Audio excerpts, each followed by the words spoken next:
Salam oquvchilar. Assalomu alaykum. Bugun navbatdagi darsimizni boshlaymiz. Hamma to'liq darsda kim yo'qdir bugun? Yo'qlar bormi kelmaganda? Bizlardan Azat yo'q. Deganimizlar va Rayhana yana? Muratov Azatbek. Yaxshi. Xo'sh, bugungi navbatdagi darsimizni boshlaymiz o'quvchilar. Hamma darsga tayyormi? Hammaning ko'ngil kuylari yaxshimi axir? Juda ham yaxshi. Unda bugungi darsimiz, yangi mavzumiz Qozog'iston foydali qazmalar degan temani o'tamiz. Bu temani boshlashimizdan oldin bizlar bir chiroyli qo'p hozir to'plarga bo'linib olaylik. Mana o'zinglarga yoqqan ranglar turibdi. Hamma shu ranglar bo'yicha hozir bo'linib olamiz. Qani shovqin qilmay, marhamat, bitta chiqib, joyinglarni toping.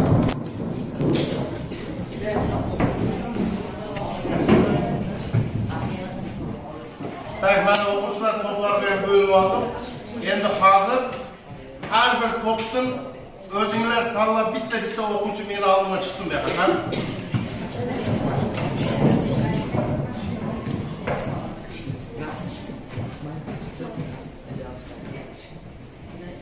Xo'sh. Mana 3 ta to'pdan 3 ta o'quvchi chiqdi. Hozir sharlarimizni yaramizda ichida yashiringan qog'ozlar bor, yozilgan shu qog'oz bo'yicha to'plarimizni chiqarib olamiz. Qanday ham?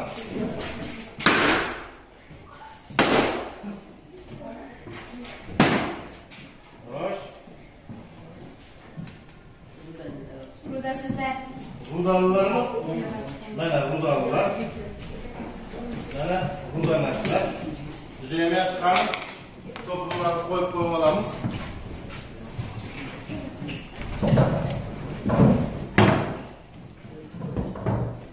Juda ham yaxshi o'quvchilar. Mana 3 ta to'pimizni ortiga chiqdi. Bugungi foydali qazmalari degan chekib oldik. Endi hozir navbatdagi darsimizni boshlaymiz.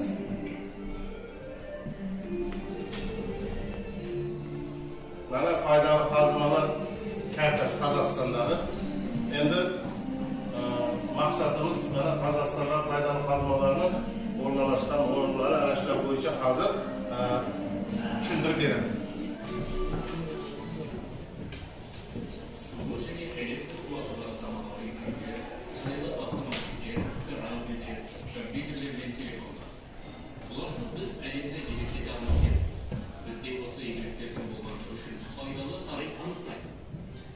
Faydalı kazmalar adamda yer kabatından kalan nesili, yani kuruluşta, metallurgiyada, medisinada және басқа да жоғары технологияларда пайдалануға мүмкіндік беретін құнды қасиеттері бар химиялық заттар немесе қосылыстар.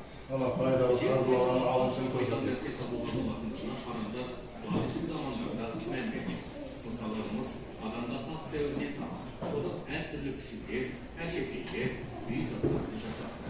Ал ертедегі мысалда Сюда кен орнын табу үшін біздің эрамызға дейінгі 2600 жылдары экспедициялар жасақтаған болады. Ежелгі гректерде біздің эрамызға дейінгі 1400 жылдары көміс шығаратын шахталар болған. Пайдалы қазбалар қандай болады? Біріншіден олар шығатын жері бойынша бөлінеді. Біріншісі ол магма. Олар вулкандық магмадан пайда болған қазбалар мен өсімдіктер шіруінің нәтижесі болып табылады. Пайдалы қазбалардың үшінші тобы метаморфоза. Метаморфоза сөзі өзгеру немесе айналу дегенді білдіреді. Шын мәнінде жер қойнауында әртүрлі үдерістер жүреді. Жоғары температуралар мен қысымның әсерінен жер жыныстарының жылжуынан бар пайдалы қазбалардың өзі жаңа қасиеттерге ие болып, басқа түр түзеді. Мысалы, кеуек әртастан тығыз әрі берік мәрмәр түзіледі. Пайдалы қазбалардың бұл тобында сағат, базар. Пайдалы қазбалар қолданысты жағдайда Экологияға зияны көп екен. Барлық жерде қолданылатын пластик өңделген мұнайдың нәтижесі. Рудалы пайдалы қазбалар олардың құрамында металдар бар. Металдардың 3 түрі бар. Қара, оларда темір бар. Түс, керісінше темір жоқ. Жез, қорғасын, қалайы, магний, алюминий және тағы басқалар. Асыл металдар көміс, алтын, платин. Қолдаулы емес пайдалы қазбалар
негizgi boyliqlardan biri.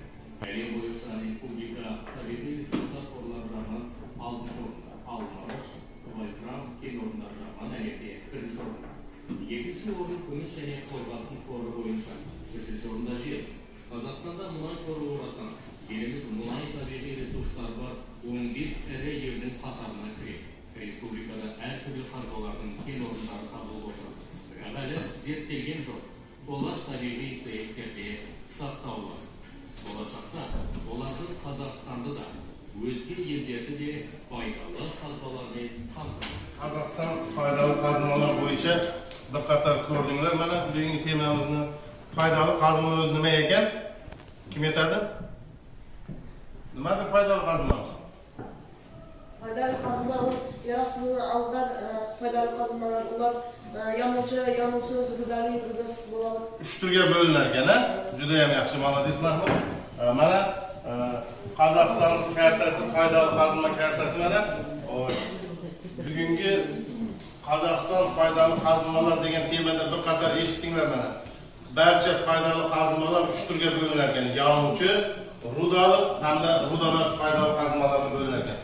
Qozog'istonda 6000 dan ortiq foydali qazmalar bor ekan. Ularning ba'zi birlari bo'yicha dunyoda 1-o'rinda turar ekan. Barcha foydali qazmalar 3 turga bo'linib, birinchi yanıch foydali qazmalar, keyingisi rudali, keyingisi ruda emas foydali qazmalarga bo'linar ekan. Yanıch foydali qazmalarga mana ko'mir, neft, gaz shular kirar ekan. Rudalilarga esa alyuminiy, mis, qo'rg'oshin, kumush shular kirar ekan. Endi ruda emas foydali qazmamiz mana tuz, fosforit, sement, qurilish inshootlarida ishlatiladigan foydali qazmalar kirar ekan. Endi bizlarning Qozog'iston bo'yicha yanıch foydali qazmalarda birinchi bo'lib masalan neft, gazni olgan bo'lsak, neft bilan gaz Qozog'istonning g'arbiy qismida mana Aqtau, Atrof, Kaspiy dengizining bo'ylaridan olinar ekan. Eng birinchi olingan neft konimiz 1911-yil Dostur degan kondan olingan ekan. Endi ikkinchi yanıch foydali qazmalarimiz ko'mir. Qozog'iston ko'mirga juda boy bo'lib 10-15 ta konlari bor, lekin asosiylari masalan Qarag'anda Ekobastuz ko'miri. Buning ichida sifatlisi Qarag'anda ko'miri, mana Ekobastuz ko'miri sal sifatsiz deyiladi. Sababi ochiq usulda olingani uchun, yerning ustidan olingani uchun sal musurliq ko'mir bo'lgani uchun buni biz uncha sifati yo'q deymiz. Bular o'zimizning Qozog'istonda boyagi aytgan metallarni eritishda ko'p ishlatiladi. Endi mana juda ham yaxshi sifatli deyotganimiz Qarag'anda ko'mirimiz yer ostidan olinadigan ko'mir bo'lib hisoblanadi. Buni 1833-yil Qarag'anda ko'mirini Cho'pon Appoq Bayjonimiz topgan ekan. Ana endi rudallar. Ruda deyapmiz, masalan, birinchi o'rinda temirni olgan bo'lsak, temir masalan dunyo bo'yicha birinchi o'rinda turadi. Ko'p davlatlarning orasida, masalan, bu Qo'stanoydan olinadi, Lisakov, Sokolov, Qachar degan temir konlari bor. Juda ham temirga boy. Ikkinchimiz mis. Misimiz mana Jezqazg'ondan olinadi, Balqash ko'lini bo'yida mana Balqash mis kombinati bor. Shu yerda qayta ishlatiladigan zavodlari bor ekan.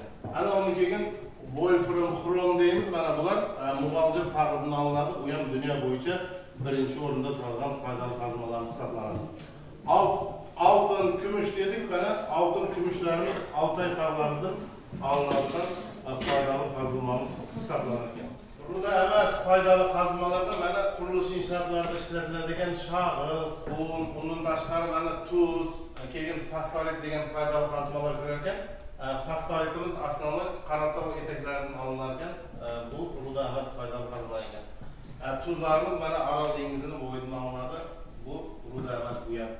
Qolgani mana qurilish inshootlarida ishlatiladi deyapmiz. Shag'il, qum Qozog'istonning hamma joylaridan olinishi mumkin ekan. Endi mana barcha foydali qazmalarimiz tugaydigan, tugamaydigan yoki tiklanadigan, tiklanmaydigan bo'linar ekan.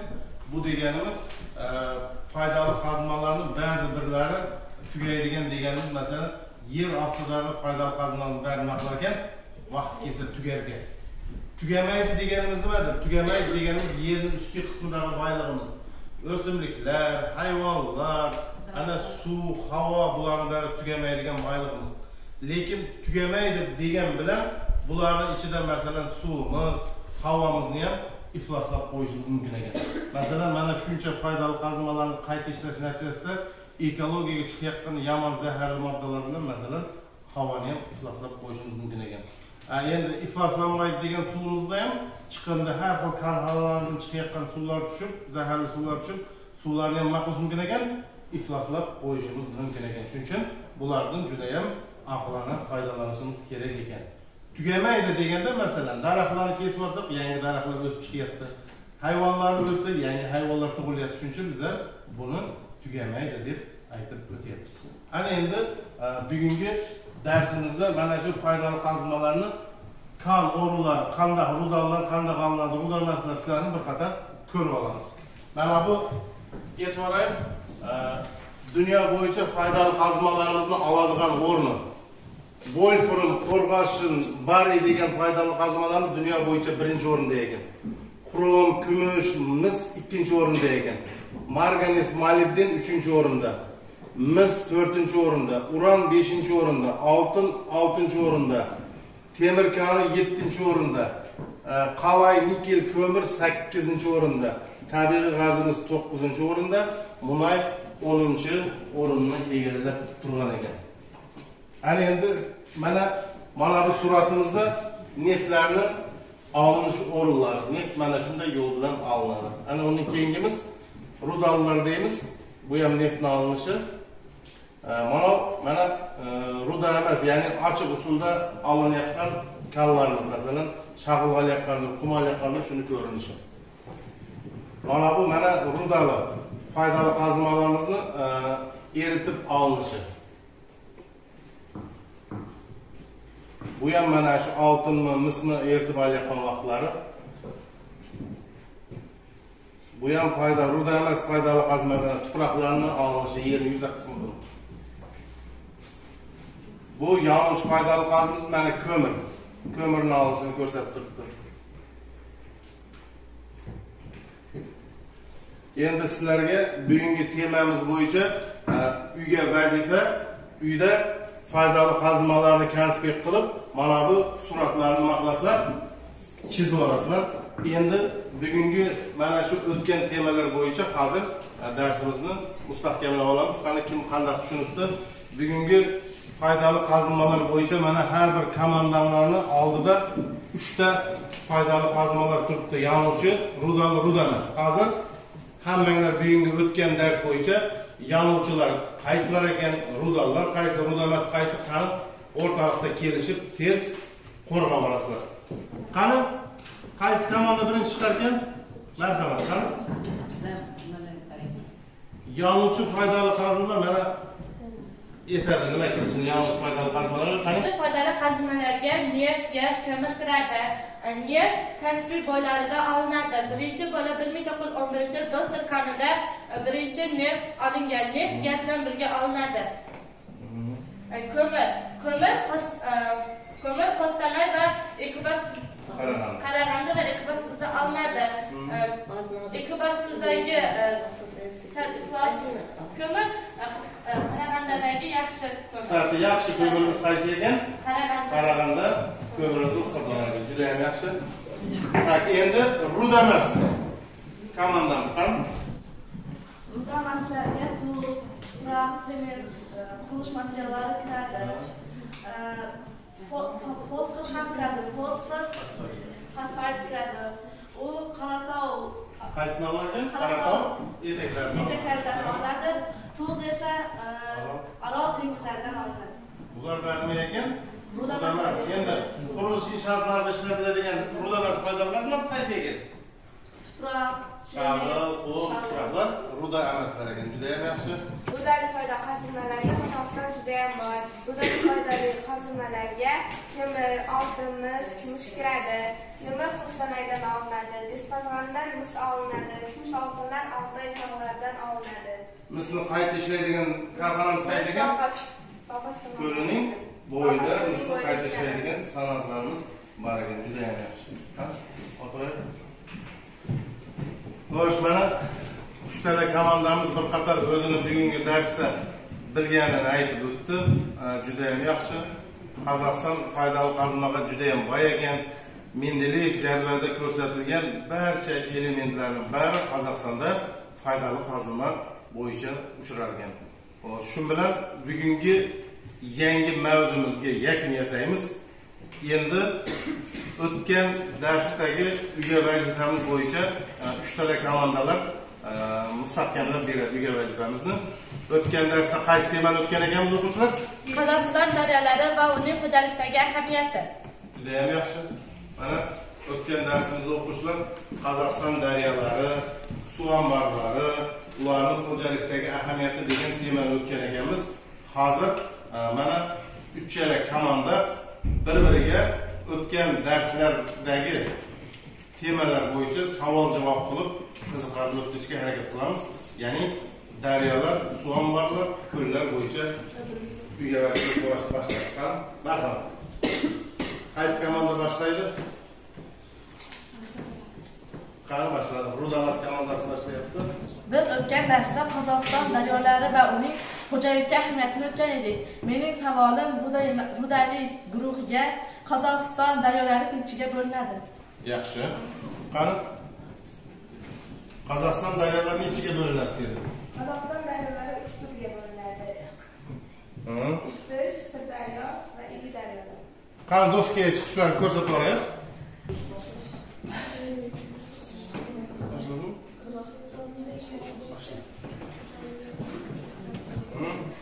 Birinchisi Irtish daryosi yaxshi.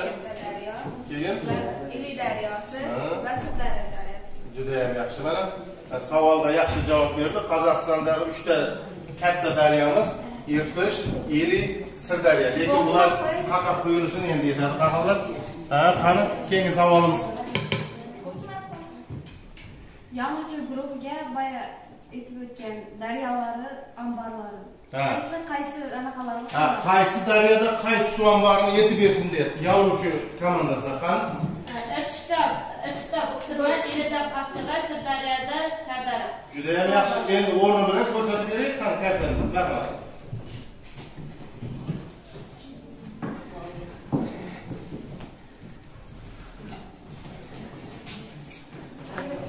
Mana bu Irtish daryosi, buni Buxtirma suv ombori, keyingisi mana bu Sirdaryo, buniki Ili.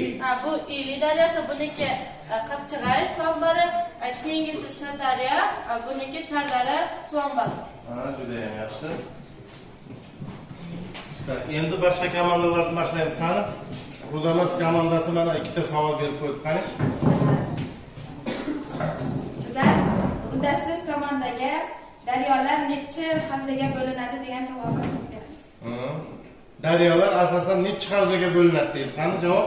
Daryolar asosan 2 havzaga bo'linadi. Birinchisi ichki berk havza, ikkinchisi tashqi berk havza. Juda ham yaxshi.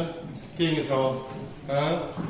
Men savolni Rudalik komandasiga beraman. Daryolarning ahamiyati qanday? Yaxshi. Daryolarimizning qanday ahamiyati bor deydi? Qanday daryo ko'llarimizda kim javob beradi?